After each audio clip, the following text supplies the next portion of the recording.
Just tell me one thing. Why is the beginning of this episode so boring?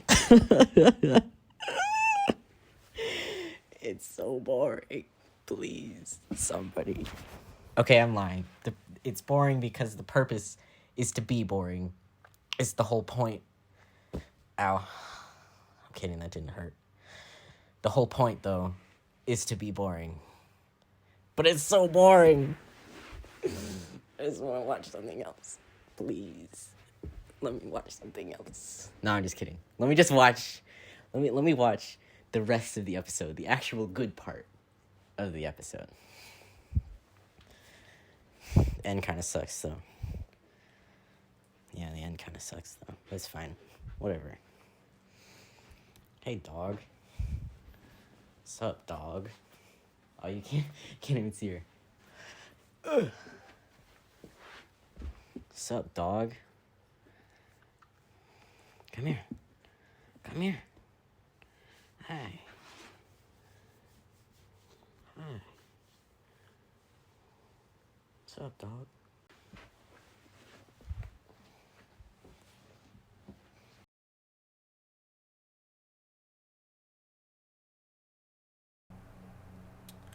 I know no one's gonna ask, but it is the same day as the previously filmed thing. Oh my god, it's 2:30 in the morning and I have to go to work in 13 and a half hours. Oh no. So if you didn't notice, from the video title that was like it just happened, like probably like a few seconds ago, I'm gonna be talking about Doctor Who from 2005, the newer version. Basically, I just wanted to say I'm going by the Doctors, not by the seasons.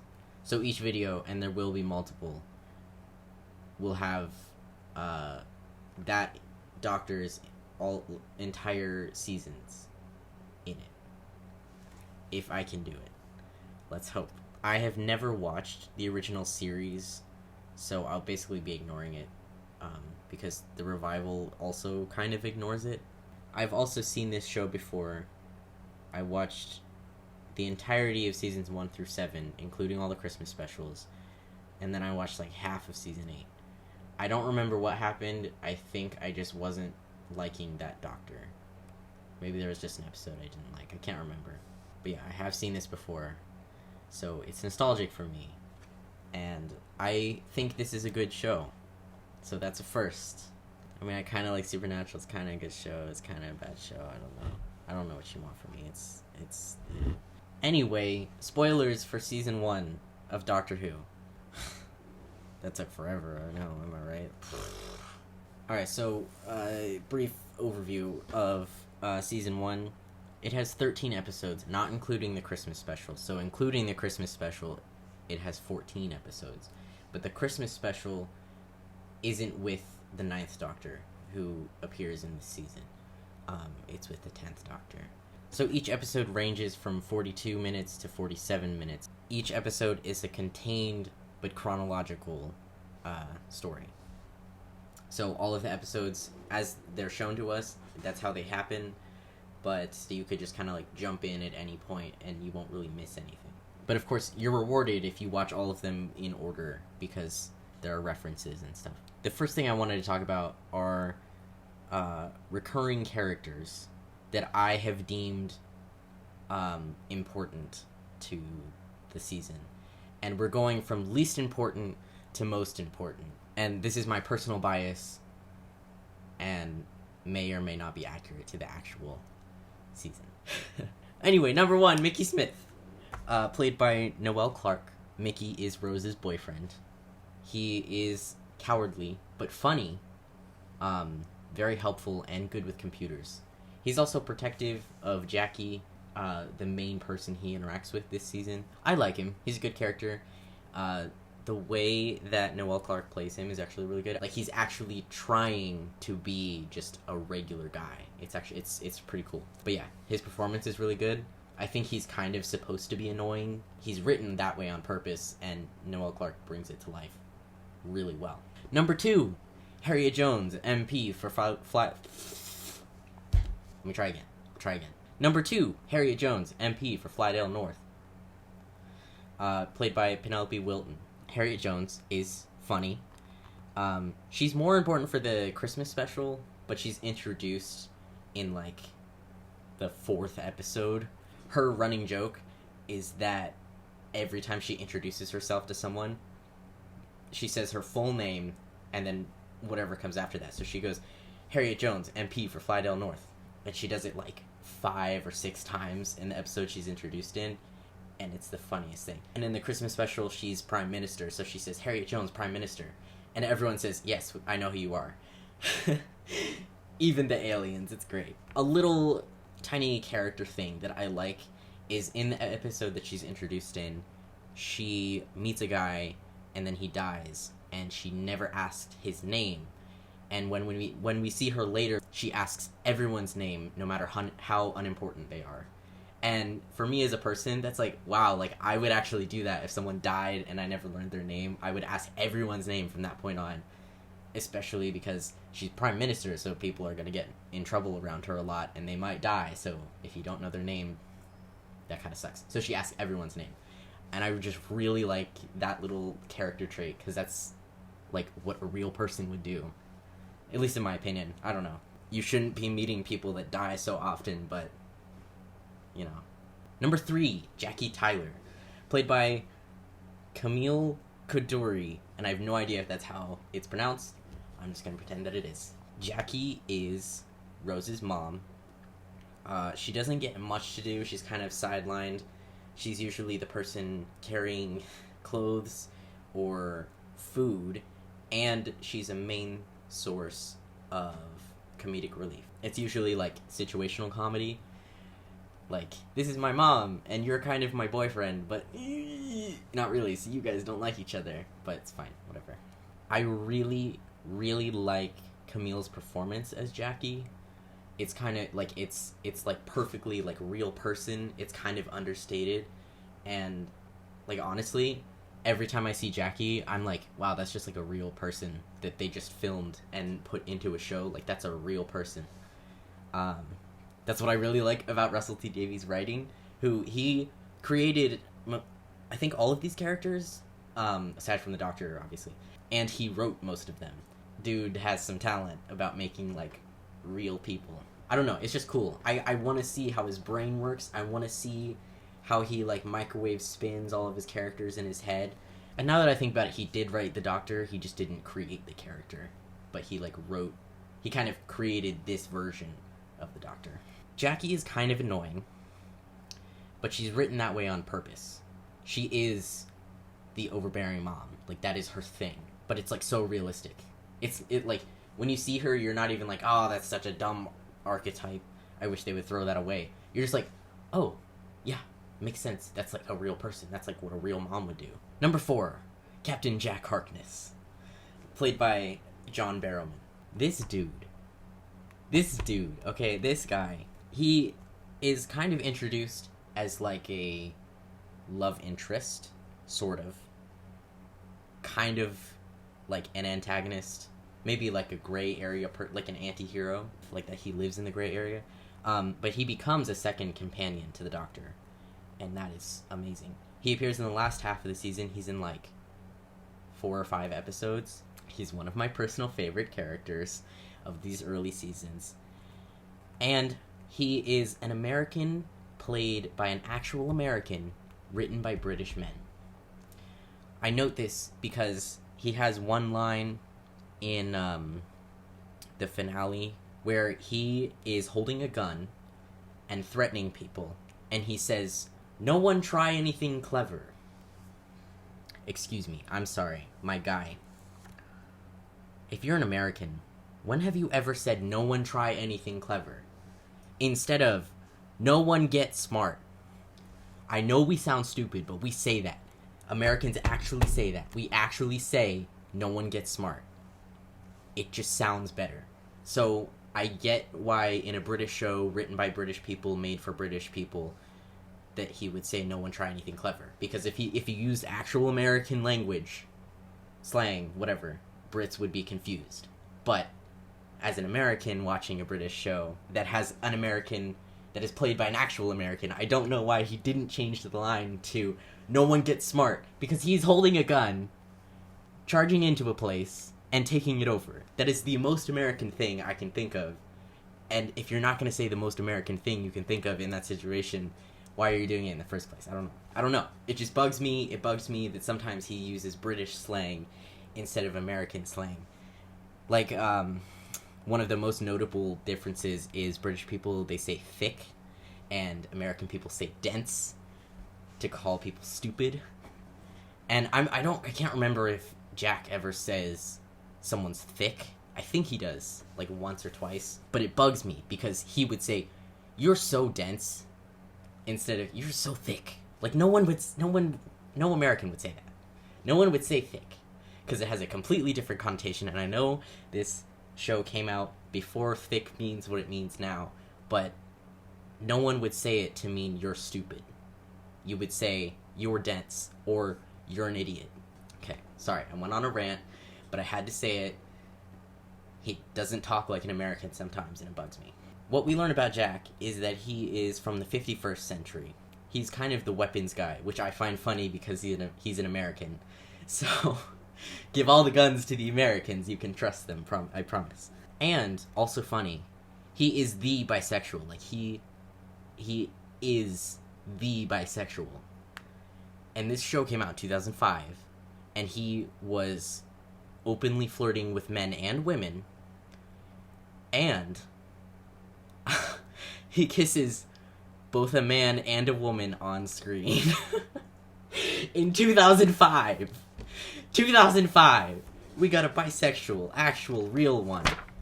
Number 5, Rose Tyler. Played by Billie Piper. The first time I watched this show, Rose was probably one of my favorite characters. And, rewatching it, I do like her still. But I'm confused a little bit about what she does. Because she meets a guy and then runs off with him immediately, no questions asked. And she has some regrets about it, but then she continues traveling with him. And I'm like, why? What? Huh? And then I learned she's 19 years old. And then it makes sense. So she's kind of naive and kind of stupid, but not like really, really stupid. She just kind of just doesn't understand things. And when you're put next to the doctor, who is like meant to be Mr. Genius Man, you look more stupid in comparison. So it's difficult. Like, she's not an idiot, but she's not super smart either. She's kind of in the middle. She's a normal person. That's it. Also, I wanted to note, Googling Rose Tyler gives the result that, like, underneath the parents thing, it says the doctor is one of her parents. I don't get it, because he is her love interest. Like, they are in love. And it says parents, the doctor, and then her actual parents. And I don't like it. I don't like it. So Rose kind of falls in love with the doctor. It's unclear because it's never explicitly stated. Their relationship in this show is like almost like queer baiting, but without the queer. It's just like, it's relationship baiting. It's like, oh, they're together, but they're not together, but they like each other, but they don't know it, but they know it. It's whatever. It's fine. I can live with this. She's very brave. She constantly needs saving, though. Which brings us to a little section I like to call She Almost Dies in That One. I made a tally of every time she almost dies. She almost dies in that one. She almost dies in that one. She almost dies in that one. She almost dies in that one. She almost dies in that one. She almost dies in that one. She almost dies in that one. She almost dies in that one. She almost dies in that one. She almost dies in that one. She almost dies in that one. She almost dies in that one. She almost dies in that one. And she almost dies in that one. This girl is a magnet for, like, death. In 2 of the times, we are led to believe that she is dead. Like, we think she is gone. And then she's revealed to be alive, like, 5 minutes later. And it's like, I'm so mad at you, but I'm glad she's alive. You know? It's like, it's real tension. The fake out deaths are spaced out enough that it's not, like, so obvious that they're using it to create tension, and that is the only reason she dies. But if you watch these episodes like a million times, like over and over and over again, you're like, okay, I get it. We think she's dead. But watching it like once, you're gonna be like, did they just kill her? No, she's not dead. No, they killed her. Oh my god, they killed her. She's dead. She's gone. And then 5 minutes later, it's like, oh my god, I thought she was dead. And I'm so glad she's okay, like, 'cause she's living. Oh my god. Because the great thing about it is that she's still in danger after we think she's dead. She's not, like, totally fine. You know, she's still in danger. Also, notable, her dad died when she was a baby. Number 6, the doctor. Sorry, I know. The doctor played by Christopher Eccleston. And I had to look up how to pronounce that like 5 times because I always forget. I always want to say like Eccleston, and it's just not it. It's Eccleston. And I will say it correctly now because I know and I learned. And I'll say it right. Eccleston. I got it. Okay. Watch me in 5 minutes say it wrong. I think notable things that are just very obvious about the Doctor. He's super smart. He is a very happy character. He smiles so much. Like he is so happy to be alive. There are hints of seriousness and darkness in him. And sometimes it like comes out. It's almost like when someone gets triggered with like an anxiety attack, like they'll go from like really happy 1 second to just like shut down and completely stuck. It's almost like that, which I think is supposed to maybe be PTSD, but I don't want to say it because I don't know. But he has this like this seriousness underneath him, and on top he's just like so smiley and sweet and happy. And then sometimes he'll slow down and he'll stop and he'll be like, I can feel the turn of the earth. I can feel it hurtling around the sun. We're falling through space right now and I can feel it. It's plagiarized from one of his quotes, by the way. When he's genuinely smiling and then he just stops, like, you know, stuff's about to go down. Like, I wouldn't want to be around him unless you're getting saved by him. But if you're his enemy, run. He's super protective of Rose. He kind of makes this deal with Jackie. He's like, I'll protect her at all costs and I'll always bring her home to you, I promise. Which, now that I think about it, could be interpreted as parental because he looks so much older than her. Which is creepy because I've always interpreted their relationship as romantic. You know what? I'm not going to think about it. Another notable aspect of his character is that he tries to save everyone. And sometimes he fails. But there's one notable time where everybody lives.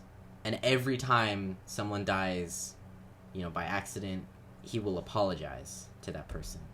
Like, he apologizes to innocent victims. And I love that character trait. I love it. He doesn't like violence. He carries a screwdriver as his weapon. Like, he does not like violence. He also believes, like, sometimes you need violence to just do things. So, like, he'll use it when he needs to, but he abhors killing people. It is the last resort. He will not do it lightly. Also, one of his other character traits, he's very vague about himself. He likes to stay in the present. There are several scenes where he just kind of says, this is me right now in the present. This is who I am. And nothing else matters. He does not like to talk about the past. And when he does, it's like he trusts you. The things we learn about him. He's an alien called Time Lord. He has 2 hearts. He can cheat death by changing every cell in his body. And his species has evolved to do this. He is the last Time Lord. He fought, in something called the Time War. And I say question mark because multiple characters say that he is a coward and he ran away. But then he himself is like, I fought on the front lines. I was in the war. I fought, you know. But other people, it's contradictory because some people are like, no, you ran away. You're a coward. And he's like, no, I was there and I fought. And we lost. But it seems like he ended the war. Maybe he didn't start it, but he ended it.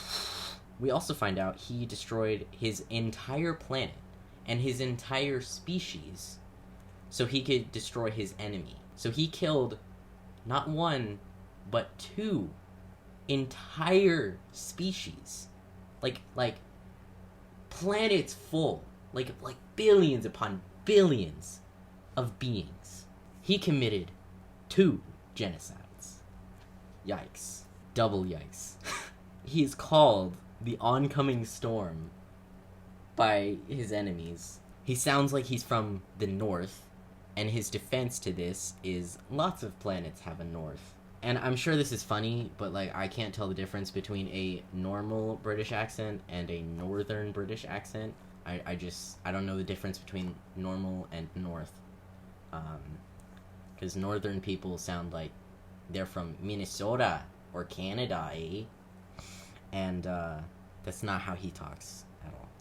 Anyways, he loves to smile, he loves to talk, and he's very funny, but he's also kind of sarcastic. He can be kind of rude, but it's usually to be funny. But he also could come off as rude, but he's also like very nice. Very sweet person. Oh, and he loves fantastic. He loves the word fantastic.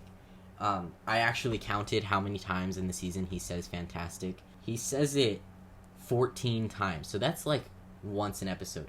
Last thing, he has a spaceship time machine that's indestructible, maybe, and bigger on the inside called the TARDIS, which means time and relative dimension in space, which I think they just made that up because TARDIS is like a cool word. This doctor, I think, maybe a little bit, he might be autistic coded. Just a little bit. He's not great with people, but he's probably the doctor who's the best with people when you compare him to everyone else. But on his own, he will like show up into a place and just touch everything. But it's just because his brain moves so fast and he gets like hyper focused on things sometimes. It makes me think maybe he is on the autism spectrum in some way. But there are definitely other doctors who are much more autistic coded than him. I'm just saying he could be. But that's like it's my headcanon, because it's never explicitly stated. I just think maybe. But also like he understands sarcasm, and he's like really good at talking his way into things. And from my experience, a lot of autistic people are not really good at holding conversations or maintaining eye contact, but he does a lot. The doctor likes a lot of eye contact. Freaks me out a little bit. I don't like eye contact in the first place. I'm just saying it freaks me out. So he's probably not like the best candidate to be like, this character is autistic coded, you know? It just like is a possibility. Okay, sorry, I was getting really hot in that hoodie. I took it off. This part is the actual content of the season. So this next part, I wrote a lot for it, like several pages. And I'm going to read it as fast as I possibly can, so if it sounds like I'm reading, I am. We meet Rose in London. The doctor blows up her work and saves the world from living plastic creatures. Rose tries to find out more about him and discovers that death follows him everywhere throughout history.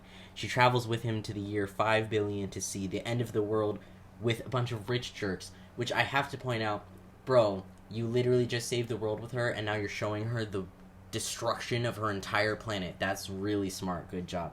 One of those rich jerks tries to kill everyone and make more money, and the doctor stops her, saving the satellite. Also, they're in a satellite in space, don't worry about it. The doctor takes Rose to 1860, where Rose gets kidnapped by a mortician whose house is haunted. The maid who works there can read minds, and she saves everyone. The doctor meets Charles Dickens, who also helps to save the day.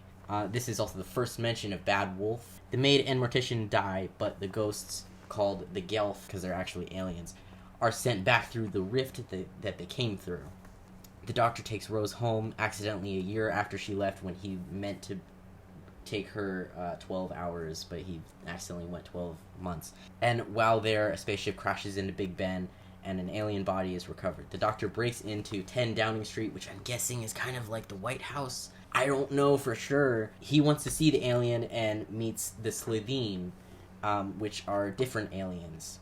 He gets himself, Rose, and Harriet Jones trapped inside Downing Street. With Mickey's help, the Doctor kills the Slitheen and saves the planet from destruction. We see another reference to Bad Wolf because some kid graffitied it on the TARDIS. This episode is also a two-parter, episodes 4 and 5. Rose decides to leave with the Doctor despite Jackie and Mickey's protests. They go to the near future, landing in an alien museum of sorts run by Americans, and meet Adam and a Dalek. And Adam is suspiciously British and everyone else is American, which I'm pretty sure are British people doing American accents, but I don't know, I can't tell. The Dalek is healed by Rose's touch and kills everyone except her and a few other people because they're safer. It's like a whole floor, whatever. And then he succumbs to emotions and kills himself. The Doctor takes Adam and Rose to the future, to Satellite 5, which I'm pretty sure is 5 billion years in the future, but it's unclear. They take down a corrupt news organization to free humanity from basically propaganda. Adam tries to send information to the past, so the Doctor punishes him by taking him home and leaving him there. And this is a punishment because while he was in the future, he got a door installed in his forehead, which when it opens, you can see his brain. It's right here, very obvious. And the way you open it is going like this. And of course, the first thing his mom does is snap her fingers. The Doctor takes Rose back in time, and she sees her father die, and when she asks to see again, she saves her dad, which messes with time and gets a lot of people eaten by monsters, including the Doctor. Her dad sacrifices himself so everyone else can live, and Rose holds his hand as he dies. The Doctor tracks a spaceship to 1940s London, where he meets a strange young woman and an even stranger little boy. He and Rose meet Captain Jack Harkness. They discover that whoever the boy touches turns into a creature just like him. The Doctor saves everyone, and Jack redeems himself by catching a bomb with his ship, and just before he's about to die, the Doctor saves him. Jack decides to travel with the Doctor and Rose, and they all become friends. And this episode is also a two-parter. It takes place during episode 9 and 10. The new group goes to the present day to charge the TARDIS on the rift that the Doctor shut in 1869, and they meet up with Mickey, and they all hang out. They run into one of the Slitheen, who escaped the bomb on Downing Street earlier in the season, and she's planning to destroy the planet so she can go home. The Doctor takes her prisoner and condemns her to death on her home planet, which is called Raxacoricofallapatorius, where they will publicly execute her for her crimes. And we get another reference to Bad Wolf in, I'm going to mispronounce this, Blydrug. The Doctor stops the Slitheen, and the heart of the TARDIS kind of like opens and like sees into her soul, and it turns her into an egg. So they take her back to Raxacoricofallapatorius so she can start over and have a new life and hopefully be less bad. Then the Doctor, Jack, and Rose get kidnapped. They're each placed on a game show where the contestants die if they lose the game. They get disintegrated. And the Doctor and Jack escape from their games, but Rose is stuck in her game. She gets seemingly disintegrated in front of them. This is one of the fake-out deaths. Jack and the Doctor are put in a jail, but then they escape. They make it to a control room where they take it over. They find out Rose is alive, but in the middle of the fleet of 500,000 Dalek ships. And we get another reference to Bad Wolf. The Doctor and Jack save Rose and prepare to destroy the Daleks. The Doctor learns that destroying all of the news channels a century ago, he actually created a way for the human race to be enslaved by the Daleks. He let this happen. He caused this world. The Doctor sends Rose home when the Daleks start to attack and kill everyone who wasn't evacuated earlier, and they kill everyone, including Jack. The weapon that the Doctor made to destroy the Daleks will also kill the entire Earth full of humans, and the Doctor decides he can't sacrifice the humans just to kill the Daleks once and for all, because, technically he already destroyed one planet, and he just can't do it again.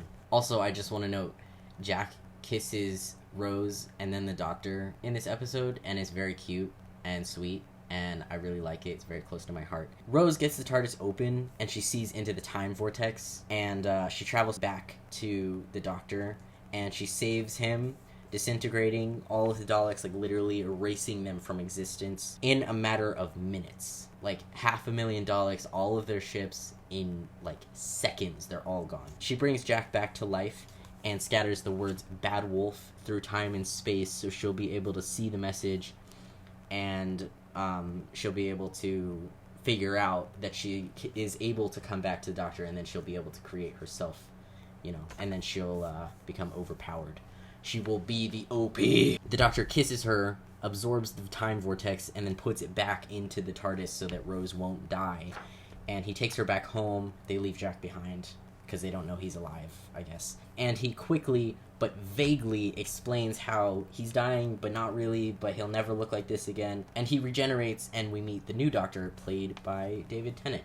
And this episode is also a two-parter. It's the finale two-parter, episodes 12 and 13. The Christmas special, which isn't with the Ninth Doctor and isn't really a part of season 1, but everywhere I've seen it's like tacked on to the end of season 1, so I'm just counting it as season 1. The aliens, called the Sycorax, they capture a human space probe. They invade with the intention of taking slaves and threaten to kill 1/3 of the population. We are reintroduced to Harriet Jones. She talks to the aliens and translates their language to communicate, which usually the TARDIS translates everything in your brain for you.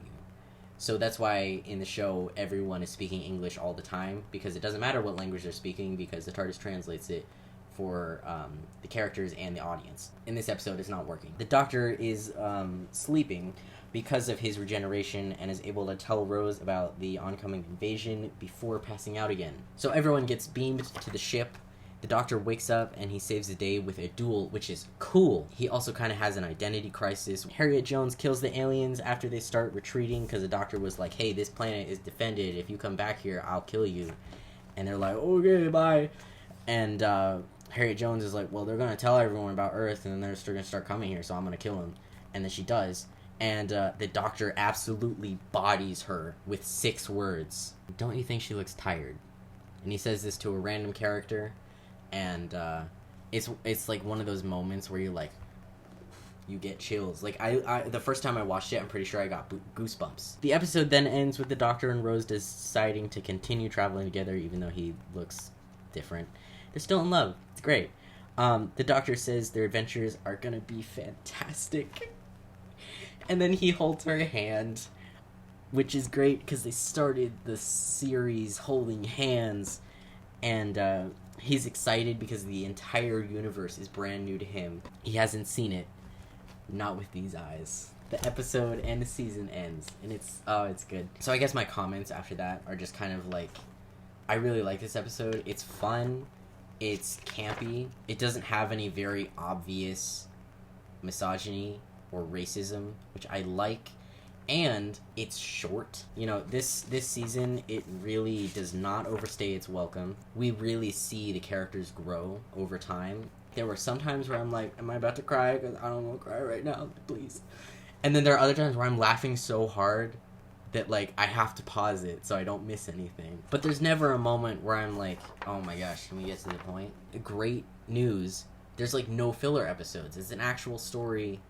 And it has contained episodes, but it has an overarching theme. It does what House wishes House could do. But this first season is a really good tone setter. It's good. I love Christopher Eccleston as the Doctor. I wish we had gotten a second season out of him. I'm happy that we didn't, because what we have is really good and I'm really proud of it. But it's like watching a bad movie that you really like. Not saying that Doctor Who's bad, it's just an example. It's like watching a bad movie that you really like and it's super cool, but no one else liked it. It didn't perform well. So they're like, we're never making a sequel. And you're like, damn it, I just wish you would make the sequel. The first time I watched Doctor Who, David Tennant was my favorite. But this time, watching Doctor Who, I think Christopher Eccleston is my favorite Doctor. We'll have to see how that changes as I watch Season 2 and 3 and 4. Because David Tennant will always be my Doctor. That is my best favorite Doctor. But Christopher Eccleston, he just... I don't know, he, proved something. It just, I saw him in a different light this time, and I was like, whoa, genius. I like it. But season 1 is very good. It has problems. It has, some episodes where I'm like, I kind of want to skip this one. But you don't, because it's fun. The episode may start out, oof, boring. But then it's, picks up, and it's really, it hooks you somehow. And then you're like, I can't pause it now. I can't turn it off now. I didn't really talk much about the writing this episode, just because, the writing isn't something I think about because it's not bad. Like, it's good. Like, it's actively good. It's actively showing you things. It's actively telling you things without actually telling you. And when it does actually tell you, it feels earned. Like, so many shows, they don't abide by the show don't tell rule. They just tell. And this show, it does tell, but, like, it earns it. It takes, like, a whole story arc or a whole character arc, and then it, like, tells you. Like, the Doctor is so evasive about his past and, like, who he is. He never says, like, I'm the Doctor. I'm a Time Lord. I'm from planet Gallifrey. I killed all my people. I killed another race, too. I committed 2 genocides, okay? I can never undo it, and I'm living with that. He never comes out and says that. You really feel for him because he can't, like, come clean about his misdeeds yet. And when he does later, it's like, yes, finally, growth. The Doctor, he, like, actually actively grows in every episode. It's great. The character I like the most is obviously Jack Harkness. The character I hate the most is Adam. Adam! He just sucks. I don't like him. But the villain I hate the most, probably Margaret the Slitheen from Raxacoricofallapatorius. I learned how to say that, so I'm going to say it as often as I possibly can. So she's from Raxacoricofallapatorius. I really like this show, and season 1 is, like, really good. So if you've never seen Doctor Who and you're like, maybe I should watch Doctor Who, you should definitely watch Doctor Who. Yep. Anyway, I'm tired of hearing myself talk, and now I'm gonna have to edit this and listen to myself talk even more. Alright, well, you guys have been fantastic. Have a great day, or night, or whatever. Bye. Ow. I'm kidding, that didn't hurt.